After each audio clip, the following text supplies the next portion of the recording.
Guys, അസ്സലാമലൈക്കും. Welcome back to our YouTube channel. ഇന്നിവിടെ പരിപ്പ് വടയാണ് ഉണ്ടാക്കാൻ പോകുന്നത്.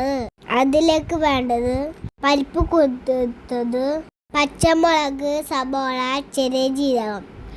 ഇവരെല്ലാവരും മിക്സിയിലരയ്ക്കുക. അരച്ച് വെച്ച കൂട്ടിലേക്ക് കടലപ്പൊടി, ഉപ്പുപൊടി പാകത്തിന്, കറിവേപ്പില, കായപ്പൊടി ഇവർ നന്നായി കൂട്ടി ജോലിപ്പിക്കുക. അതിനുശേഷം ചട്ടിയിൽ ഓല വെച്ച് ചൂടാവുമ്പോൾ നമ്മൾ അരച്ച വെച്ച മാവ് സ്പൂണിൽ കോരിടുക. ഞങ്ങൾ പരിപ്പടിച്ചപ്പോൾ കുറച്ച് വെള്ളം കൂടിപ്പോയി. അതാണ് ഇങ്ങനെ ആയത്. എപ്പോഴും ഉണ്ടാക്കുമ്പോൾ കടയിൽ വാങ്ങണ പരിപ്പ് വട പോലെ തന്നെ ഉണ്ടാവാറ്.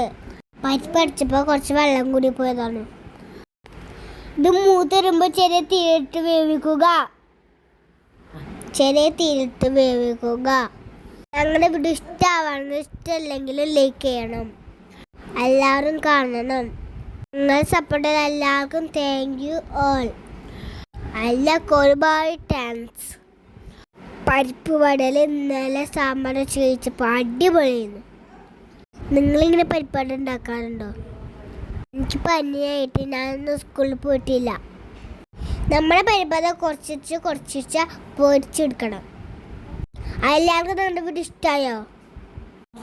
അടുത്ത ടിപ്പിൽ ഇതാക്കിയിട്ടാണ് ഞങ്ങൾ വേവിച്ചെടുത്തിട്ടുള്ളത്. നിങ്ങളിങ്ങനെ ഉണ്ടാക്കണം. വൈകുന്നേരം ഉണ്ടാക്കുന്നത് കട്ടച്ചാറിൻ്റെ കൂടെ അടിപൊളിയാണ്.